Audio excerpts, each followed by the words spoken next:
Glória a Deus, Jesus Cristo é a tua canção, dá um glória a Deus aí bem forte. Aleluia. Agora olha para o seu irmão e fala assim: Jesus Cristo é a minha canção. Aleluia. É Ele que faz a gente cantar quando dá tudo certo. Ele é a nossa comemoração. É dele que vem a nossa bênção. Ele é que nos faz cantar na hora da dificuldade, da tribulação também. Meu irmão, na hora da dificuldade, nós temos Deus, Ele está conosco. Amém? Ele é a nossa canção. Glória a Deus. Você pode sentar em nome de Jesus. Hoje é o nosso Tadel, nosso treinamento avançado de líderes, e nós falamos sobre a palavra de Deus no contexto da célula. E nós vamos falar hoje sobre o evangelismo, né? Quantos aqui gostariam de ganhar pessoas, né? Para você, pessoas que você ama, irmãos, porque o céu, ele é uma realidade, né? O céu é uma realidade, o inferno é uma realidade também. A gente sabe que nós cremos, nós acreditamos na Bíblia como ela está escrita. Então, se nós esperássemos em Deus somente nessa vida, aqueles que esperam em Deus, o apóstolo Paulo disse assim: se esperamos em Deus somente nesta vida, somos os mais miseráveis de todos os homens. Deus, Ele está conosco nessa vida. Deus, Ele está pronto a nos caminhar conosco, nos abençoar, nos ajudar nessa vida, mas não podemos esperar em Deus somente nessa vida. Existe uma eternidade para se viver, né? E a Bíblia é a verdade, meu irmão, a Bíblia é a verdade.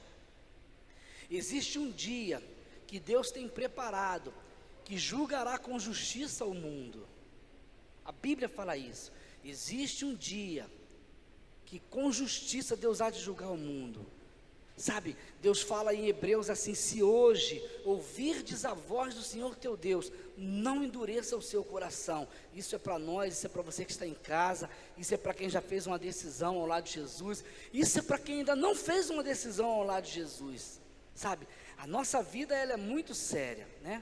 A Bíblia fala em Hebreus capítulo 9, versículo 27, que ao homem está ordenado, preste atenção nisso, você que está em casa, Hebreus 9, 27, ao homem está ordenado morrer uma vez por intermédio do corpo, e depois disso segue-se o juízo. Existe um juízo que nós vamos ter que enfrentar. Todo joelho se dobrará e toda língua confessará Jesus Cristo como Senhor. Todo joelho, até aqueles que hoje zombam de Deus, aqueles que não têm o que fazer, que procuram perturbar a fé cristã. Você vê alguns deboches, algumas coisas, sabe? A Bíblia diz que Deus rirá deles do trono. Deus ri deles, são dignos de misericórdia. Mas alguns vão abrir mão da misericórdia de Deus, alguns abrem mão da misericórdia de Deus, alguns por causa de um coração duro, perverso, obstinado, eles abrem mão da graça de Deus. Para entrar no céu, tem que se pagar um preço muito alto, e esse preço foi pago por Jesus Cristo na cruz. A salvação é pela graça, mas ela não é de graça, ela é por aquilo que Jesus fez. Quem não aceitar o preço do resgate, não tem direito a entrar no céu, não tem direito, só pode entrar pelos portões da cidade celestial, e viver eternamente com Deus, quem aceitar o resgate de Jesus, quem aceitar o sangue de Jesus, que foi pago por isso. O sangue de Jesus é o preço que foi pago. Quando Jesus derramou o sangue, isso quer dizer, Ele derramou a vida.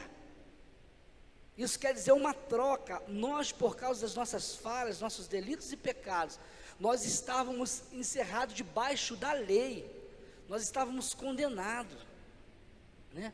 Aqueles que desobedecem a lei estavam condenados. Então Cristo se fez maldição por nós, Ele nos resgatou, Ele nos comprou da lei. Tem pessoas que acham que Ele comprou do diabo. Satanás não tem nada, meu. Ele nos comprou, Ele nos resgatou da maldição da lei. Por quê? Ele se fez maldito em nosso lugar. Está escrito, maldito todo aquele que for pendurado no madeiro. Então a humanidade precisa entender isso e aceitar o sacrifício de Jesus como preço pela nossa redenção. Isso traz salvação. A Bíblia diz: em nenhum outro há salvação, porque também debaixo do céu nenhum outro nome há dado entre os homens pelo qual devamos ser salvos. A Bíblia diz: porque existe um só Deus e um mediador entre Deus e os homens, Jesus Cristo o homem. Então ele é o mediador. Jesus, ele é a ponte que nos liga com Deus. Ele é a verdadeira religião. Religião vem do latim, quer dizer religare. A única coisa que pode religar o homem novamente com Deus é Jesus. É a aliança no sangue de Jesus. Então, nós precisamos anunciar esse evangelho, porque às vezes a pessoa é uma pessoa muito boa, né? O cara é uma pessoa muito boa, é um grande chefe de família, ele paga as contas, cuida bem da sua casa, mas ainda não confessou Jesus como seu Senhor. Como que vai ficar isso? Então nós precisamos anunciar o evangelho para que as pessoas recebam. Quantos estão aqui que gostaria de ganhar os seus familiares, vizinhos, pessoas tão amadas, você gostaria que viesse para o lado de lá? Levanta a mão e dá um glória a Deus. Fala assim: eu quero, Senhor. Fala: eu quero. Então, vamos lá, nós temos promessas na Bíblia. Salmo capítulo 2, versículo 8. Pode botar para mim, eu vou ler a primeira vez, depois os irmãos vão ler bem forte, com fé. Você que está em casa, recita essa verdade também, tá bem? Confessa essa palavra. Eu vou ler sozinho a primeira vez. Atos 2:8. Peça e eu lhe darei as nações por herança e as extremidades da terra por sua possessão. Os irmãos, por favor, bem forte.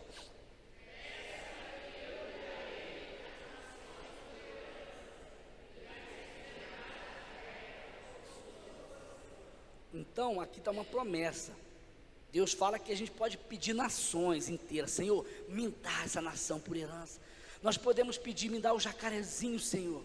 Salva esse povo, liberta, traz arrependimento nessa terra. Nós podemos clamar, irmãos. E nós podemos pedir pela nossa família: Senhor, em nome de Jesus, salva a nossa família, liberta a nossa casa. Está escrito: pede-me e eu te darei as nações por herança e os fins da terra por tua possessão. Agora vamos ver, isso é uma promessa. Agora Atos 16, 30 a 33.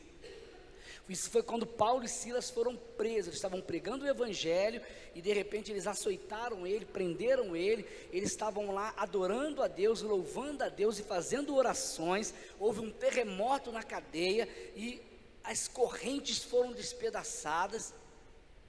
O carcereiro a princípio quis até se matar, porque pensou que os presos todos haviam fugido. E se os presos tivessem fugido, esse carcereiro ia morrer mesmo.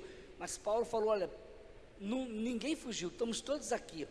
E então Paulo foi até a casa desse carcereiro e pregou o evangelho para ele. O carcereiro levou ele até em casa. Vamos ver, o finalzinho desse texto está assim, ó, Atos 16, 30 a 33. Vamos ler responsivamente. Depois, trazendo-os para fora, disse: senhores, o carcereiro trouxe Paulo e Silas para fora da prisão e falou: senhores, que devo fazer para que seja salvo? 31, bem forte.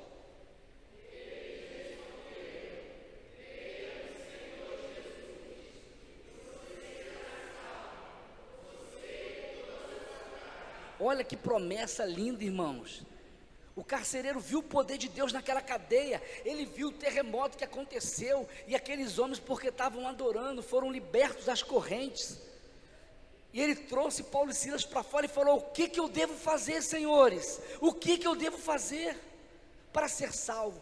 Olha a resposta de Paulo: creia no Senhor Jesus Cristo e será salvo. Ele sozinho? Olha a promessa: tu e toda a tua casa. Nós temos uma casa para ser resgatada. Amém? É promessa, você creia. Através do seu testemunho você vai ser salvo e a sua casa vai ser alcançada. Olha que poderoso, é promessa, meu irmão. Nós estamos nos vestindo dessa promessa. Às vezes nós convertemos e a gente não consegue ver, e muitos são levados a desistir. Nós não podemos desistir, nós precisamos crer na palavra de Deus. Está escrito: creia no Senhor Jesus Cristo e será salvo, tu e a tua casa. Nós precisamos insistir, persistir. né? Porque existe uma batalha a ser enfrentada. Agora o versículo 32, né? E pregaram a palavra de Deus ao carcereiro e a todos que faziam parte da casa dele. 33.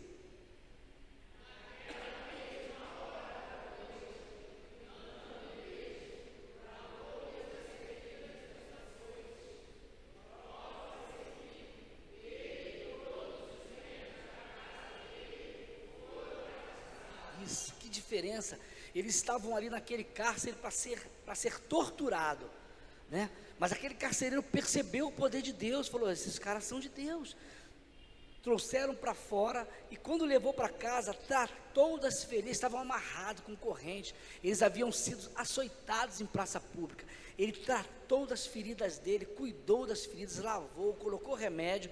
E aí o texto diz que em seguida, ele, o carcereiro, e todos os membros da casa deles foram batizados. Apóstolo Paulo e Silas batizou toda aquela casa, meu irmão. Olha que bênção, olha que promessa. Creia no Senhor Jesus Cristo, será salvo tu e a tua casa. E naquela mesma noite, a casa do carcereiro inteira foi batizada. Que bênção, meu irmão. Será que nós não podemos viver isso hoje? Claro que podemos. Jesus Cristo é o mesmo hoje, ontem e eternamente. Jesus é o mesmo, o poder é o mesmo. Nós precisamos viver isso. Isso tudo é pela fé, meu irmão. Eu preciso encher o meu coração da palavra de Deus. Eu preciso crer mais na palavra do que nas dificuldades do mundo. Porque pessoas, para botar dificuldade, empecilho, dizer: esse não tem jeito, esse não converte não, larga de mão, deixa para lá. Pessoas para falar isso já tem muito.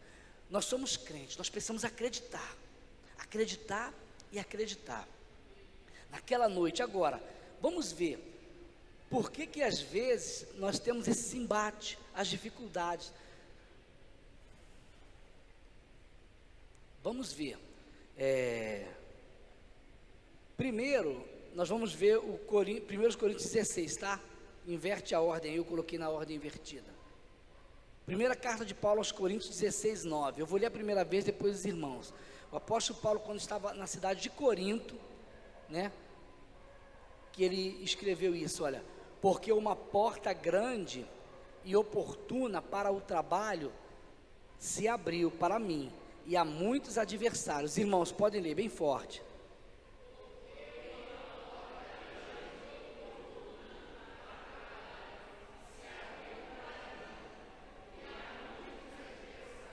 Isso. Em outra versão fala: uma porta grande e eficaz se me abriu, mas são muitos adversários. Oportuna, eficaz, fala de uma porta, de uma oportunidade. E a palavra eficaz fala com promessas. Uma porta grande. Então, às vezes, está diante de nós, Deus vai colocar diante de nós oportunidades de pregar o Evangelho. E uma porta grande e com promessas. Promessas de nós ganharmos o Jacarezinho, a nossa família inteira. Mas, olha o que o texto diz: mas há muitos adversários, né? Então, existe uma porta de oportunidade, mas há adversários. Então, às vezes, nós deparamos com uma adversidade, o adversário, ele vai certamente colocar um empecilho, um impedimento, vai tentar nos levar a desistir do trabalho, vai nos levar a desistir. É adversário. Nós precisamos passar essa barreira, nós precisamos atravessar essa fase, né? Quantos já tiveram uma experiência, quando Deus põe o desejo no coração de você orar por uma pessoa? Quantos já passaram por isso? Às vezes é no seu trabalho, às vezes é na família, às vezes é vizinho. Quantos já viveram isso? Você começa a orar por uma pessoa que Deus põe no seu coração, e de repente, logo no início, aquela pessoa se levanta contra você. Já aconteceu isso? Comigo já aconteceu algumas vezes. É a primeira barreira, né? Aí você vai vencer pelo amor, porque é claro, se essa pessoa se levanta contra você, o diabo sabe que você está intercedendo por ela, né? E a nossa oração, ela é muito poderosa. Amém? Fala assim: Deus me ouve. Então é poderosa. Sim ou não? Quem acredita aí, dá um glória a Deus. Se você acredita de verdade, dá um glória a Deus para chegar lá no céu. A nossa oração é poderosa, porque nós oramos por Deus, Criador dos céus e da terra. Quando, irmãos, você dobra o joelho e você fala com Deus em nome de Jesus, isso é muito poderoso. Que Deus é esse que nos leva a dobrar o joelho? Nós dobramos o joelho para falar com Ele, em reverência à santidade, à presença dEle. Nós falamos com Deus, isso é muito poderoso. Você saber que você pode falar com o Criador dos céus e da terra, isso é muito poderoso. Então, o inimigo, ele vai trazer retaliações. Imagina só, você começa a orar por um parente seu, o diabo, como adversário, ele vai tentar fazer você parar de orar.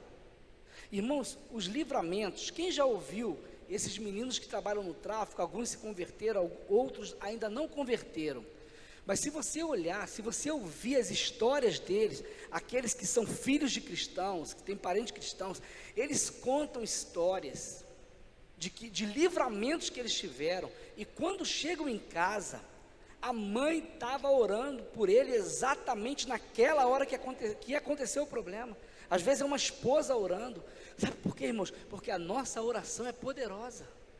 Você já pensou, se a gente largar a mão, se uma pessoa que o filho de repente vai para as drogas e ele desiste, a filha de repente não quer nada com Jesus, o filho, o marido, aí a pessoa desiste, deixa de lado. É isso que o diabo quer. Quando a Bíblia fala uma porta grande e eficaz se abriu, mas são muitos adversários, esse é um tipo de adversidade, levar a gente a desanimar, levar a gente a parar de orar. Deixa para lá, isso não tem jeito mais não é isso que ele quer da vida? Deixa. Mas nós não vamos deixar não, amém?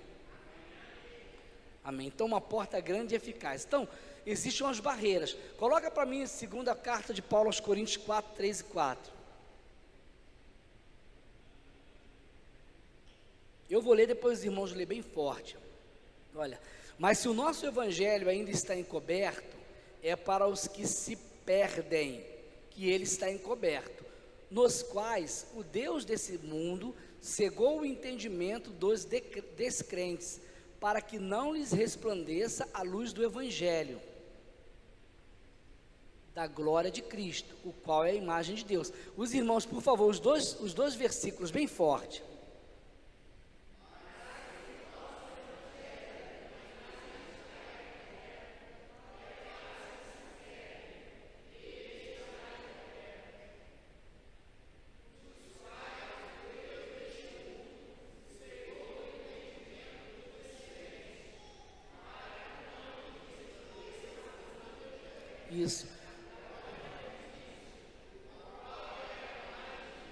Isso. Se o evangelho, sabe quando você prega, aí parece que não entra na cabeça, né? Não entra na cabeça. A gente prega o evangelho e não entra. Parece que o evangelho, parece que a Bíblia é um livro selado para algumas pessoas, é encoberto, as pessoas não conseguem entender. As pessoas são até religiosas, né? Até de repente respeita, né, Deus, mas não conseguem entender a essência da palavra, a necessidade que tem de arrependimento, de entregar a vida para Deus. Às vezes o evangelho está encoberto para os que se perdem. Agora, olha só esse detalhe, irmãos. Versículo 4. Quem é que tira o entendimento? Quem é que aqui o versículo está dizendo? Quem é que cegou o entendimento? O Deus deste mundo, né? O Deus desse mundo, versículo 4. O Deus deste mundo cegou o entendimento dos descrentes, para que não lhes resplandeça a luz do evangelho, da qual é a glória de Cristo. A gente prega, parece que não entra, a pessoa está cega, né? Cega o entendimento cego. Você, por mais que explique, parece que não entra. Aí nós vamos ver uma necessidade na hora do evangelismo. Eu estou levando para esse lado que eu quero, sobre o assunto que eu quero falar hoje. Então não adianta a gente querer evangelizar, e imagina só, se você quiser evangelizar, mas você está falando, e as pessoas estão cegas no entendimento. Cega, não consegue discernir nada. Você fala, desenha. Imagina você mostrando as cores para um cego, sem que ele possa tocar em nada. Qual o discernimento que ele vai ter? Ele é cego, ele não vê, não enxerga. Então, o entendimento para o Evangelho, às vezes nós pregamos, nós treinamos como pregar, decoramos o versículo que vamos falar, a chave para aquele momento, para aquela pessoa, mas parece que está com o entendimento bloqueado, nada entra. Existem essas coisas que nós podemos enfrentar na hora do evangelismo, né? Então nós temos que, quais as armas que Deus nos dá para a gente vencer isso? É sobre isso que eu quero falar hoje, as armas para nós vencermos nesse evangelismo, para penetrar nesse entendimento. Vamos ver Atos, olha só que detalhe legal, Atos capítulo 16, 13 a 15, está aí na tela? Atos 16, 13 a 15, diz assim, ó, aqui o apóstolo Paulo, ele estava procurando um lugar para oração, fala oração, fala. Então ele pensou, lá na praia deve ter um lugar sossegado, porque não era feriado, não tinha ninguém lá, igual Copacabana, estava vazia a praia. Ele falou, vou lá orar. Ele buscou porque era um lugar que ele podia ter sossego, falou, vou lá orar, vamos buscar um lugar para oração. E eles foram orar, chegou lá, tinha umas mulheres na praia, e entre as mulheres estava a Lídia, que era uma comerciante da cidade, ela era vendedora de púrpura, presta atenção nisso. Lembra que lá atrás, o apóstolo Paulo mesmo, em Coríntios, ele fala que o Deus desse século, o diabo, ele cega o entendimento, ele bloqueia, ele fecha, né? O Satanás, ele fecha o entendimento, parece que blinda, ele rouba a semente que é lançada, é a semente que cai na beira do caminho, ele vem e rouba a semente. Jesus falou sobre isso, ele não deixa a semente chegar em boa terra. Agora aqui chegou em boa terra, presta atenção, a semente penetrou no coração, e é nesse caminho que nós vamos. Ó, no sábado, saímos da cidade para a beira do rio, onde nos pareceu haver um lugar de oração, um lugar sossegado, e assentando-nos, falamos às mulheres que havia se reunido ali. Versículo 14, certa mulher chamada Lídia, da cidade de Tiatira, vendedora de púrpura, temente a Deus, nos escutava. Olha só agora, olha só, como é impressionante esse versículo, olha, o Senhor lhe abriu o coração para que estivesse atenta ao que Paulo dizia. Você pode ler só esse finalzinho, o Senhor, vai, bem forte.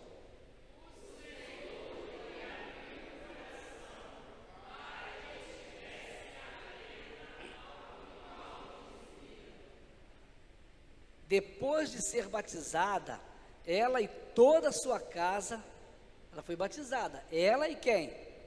Toda a casa dela, nos fez este pedido: se julgam que eu sou fiel ao Senhor, venham ficar na minha casa, e nos constrangeu a isso. Então, para que o apóstolo Paulo tivesse êxito ali, para que ele tivesse vitória nesse evangelismo, quem abriu o coração de Lídia? Quem abriu? O Senhor abriu o coração para que ela desse atenção. Irmãos, nós estamos passando, pregando o evangelho, as pessoas sabem que nós somos crentes, e às vezes nós saímos para o evangelismo, ou vamos conversar com alguém, ou pelo menos queremos falar do evangelho, mas sabe, as pessoas não têm tempo para ouvir do evangelho, não dá atenção para a mensagem de Deus, eles não têm tempo para isso. Mas Deus, Ele pode fazer isso. Deus, Ele pode levar a pessoa a abrir o coração, para dar atenção ao que você tem a falar. Eu tenho uma mensagem para falar, imagina só, né, o Arnaldo tem lá uma mensagem para pregar, mas as pessoas que ele quer falar, não dá atenção a ele. não vai receber a mensagem. E aqui a Bíblia fala que Deus abriu, o Senhor lhe abriu o coração de Lídia. Deus tratou no coração dela, ela era temente a Deus. Deus tratou no coração dela para que ela desse atenção. Ela poderia continuar fazendo o que ela estava fazendo, porque ela nem conhecia o Paulo ainda. Ela não foi para aquela praia daquele rio para ouvir a mensagem de Paulo. Paulo foi para lá procurar um lugar de oração. Ela estava ali fazendo outra coisa, mas Deus trabalhou no coração dela para que ela desse atenção ao que ele falava. Deus pode fazer isso, meu irmão. Deus pode levar parentes nossos, não só na hora da dor. Se precisar da dor, deixa vir a dor. Tomara que não precise, porque tem gente que gosta só dos amigos de copo, na fábrica, né, assim, mas na hora que dá uma dor de barriga, eles buscam os amigos de copo. Busca quem? Busca o crente, que ele não quer nem conversa. É assim ou não é? Na hora que dá uma dor de barriga, meu irmão, eles buscam o crente, que ele não quer passar o final de semana, que ele não quer farra, né? É assim. Mas Deus, ele pode abrir o coração das pessoas no nosso dia a dia, não só nesse momento. Deus pode até usar momentos como esse, mas Deus pode abrir. Então, nós podemos entrar por esse caminho. Eu creio, de todo o meu coração, que Deus abriu o coração da Lídia, porque essa era uma oração de Paulo, para que nós não perdêssemos tempo no Evangelho. Paulo, eu acredito que ele orava por isso.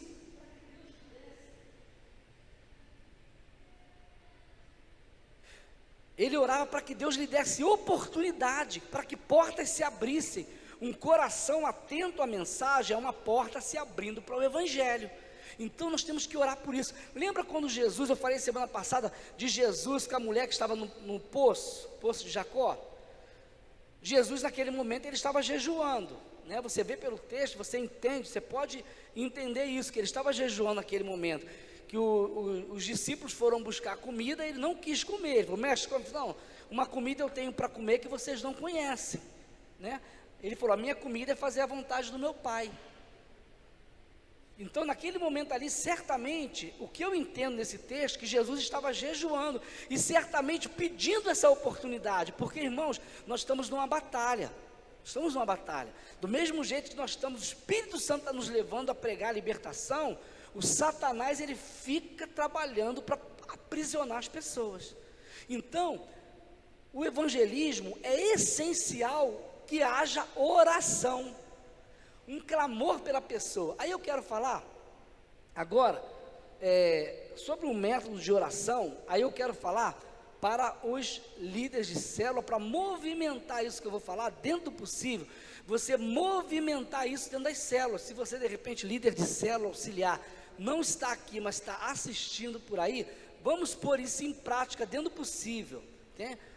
Para começar a movimentar a célula no sentido de oração pelo evangelismo. Aí eu vou estar dando aqui um método do pacto de 3, são 3 pessoas que vão fazer um pacto de oração. Esse método está no livro de discipulado, no nosso manual de discipulado 1 a 1, o nível 1 do discipulado, tem esse método incentivando aqueles que estão chegando à igreja a fazer evangelismo. Então esse método que eu vou passar está no livro discipulado. O que é o pacto de oração? Eu vou pedir os líderes que apliquem dentro do possível isso na célula. Pode ser célula de adultos, de adolescentes, até as crianças você pode levar ao evangelismo para ensinar. O pacto de oração por 3 é um plano estratégico para ganhar pessoas do seu ciclo de amizade. Lembra que Lídia era uma pessoa temente a Deus? Do ciclo de amizade, pessoas que você ama, deseja vê-las salvas e tendo o conhecimento de Deus.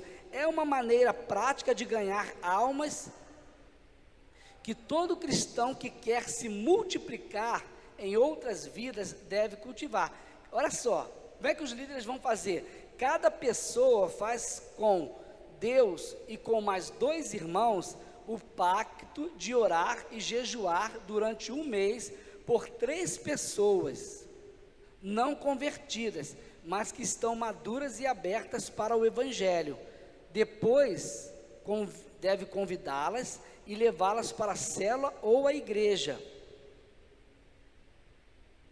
para o culto de celebração.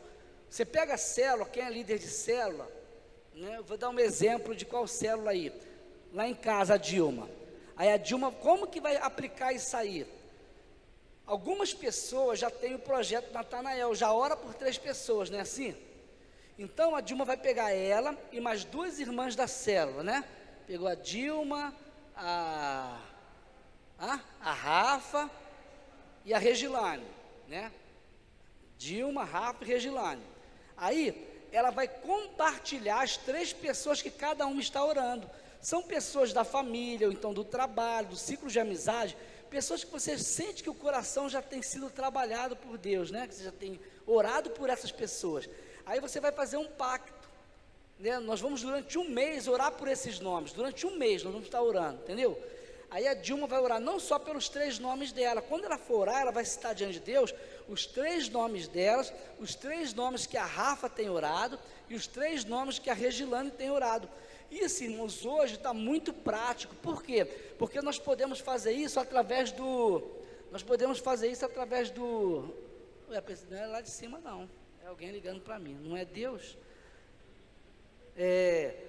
Nós podemos fazer isso, viu, Dilma e líderes, através do WhatsApp.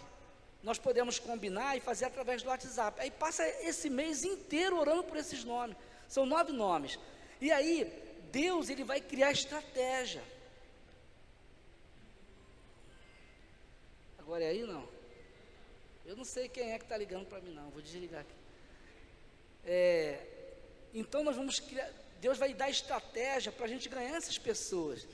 Começa com a oração, marca jejum, né? Escolhe um dia da semana, pode ser de repente o dia da célula mesmo, ou no domingo que vocês vão se encontrar aqui, aí entrega o jejum junto, né? As 3, entrega o jejum junto, é um dia comum onde todos vão estar, vão passar um mês orando, e Deus vai dar estratégia, irmão. Deus vai dar estratégia para a gente ganhar essas pessoas, de repente vai convidar para alguma coisa, se for sair, convida para sair junto, entendeu? Aí depois Deus vai dar estratégia, você pode estar compartilhando, de repente, um texto bíblico com essas pessoas. Deus, ele vai dar estratégia para esse coração abrir, e aí você vai convidar para ir na célula, vai convidar para vir na igreja. O ideal é que se faça isso no contexto da célula, porque, por exemplo, vamos supor, a Dilma está orando lá com a Rafa e com a Regilane, aí o visitante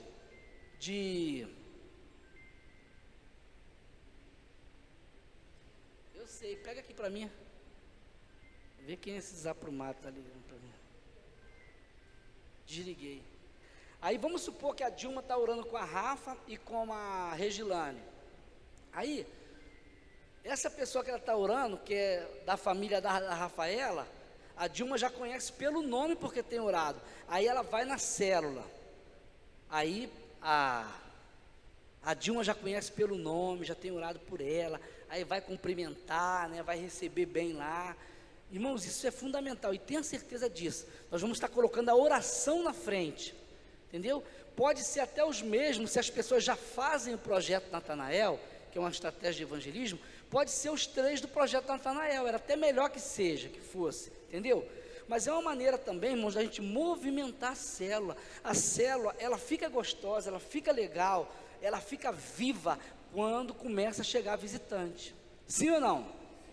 Se a célula ficar as mesmas pessoas e não chega gente nova, não chega visitante, a célula fica meio xoxa, meio desanimada. Então, quando a gente traz pessoas novas, naturalmente a célula, ela revigora, você vê que ela está viva, né? Então, nós precisamos, e esse pacto de oração vai ser uma coisa que nós vamos distribuir para a célula inteira. Quem estiver interessado em ganhar a própria família, os vizinhos, vai se envolver, não vai ficar aquele peso somente nas costas do líder, né? Nós precisamos trazer visitante. Não, a célula inteira vai se envolver, né? É orar por aquele marido que não quer converter, pelo filho.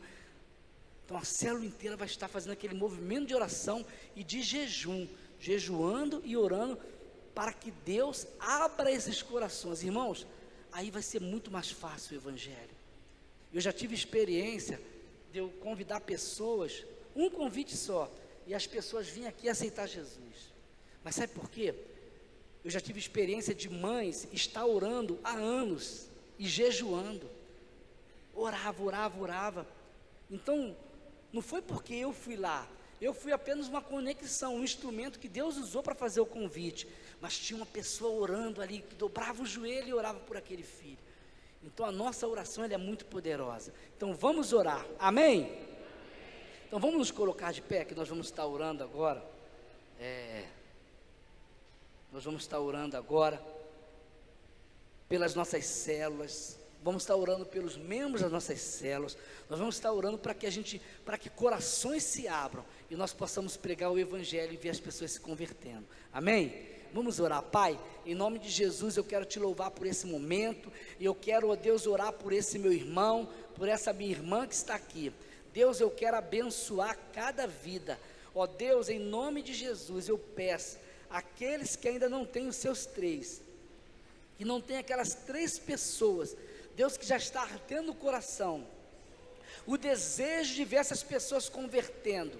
Deus, coloca, ó Deus, no coração desses teus filhos e dessas tuas filhas, 3 nomes, ó Deus, de pessoas que o Senhor, ó Deus, quer salvar para esses dias, agora.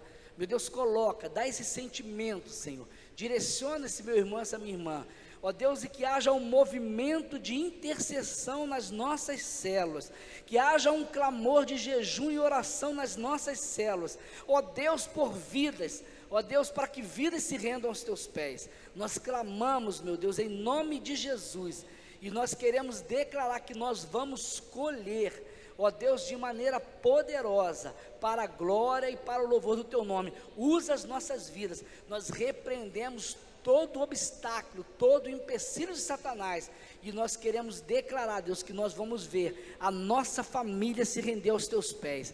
Nós vamos ver as correntes que aprisionam as pessoas que nós amamos cair por terra em nome de Jesus, os vícios sendo vencidos, Deus, e nós vamos nos alegrar com testemunhos poderosos para a glória e o louvor do teu nome, em nome de Jesus, amém.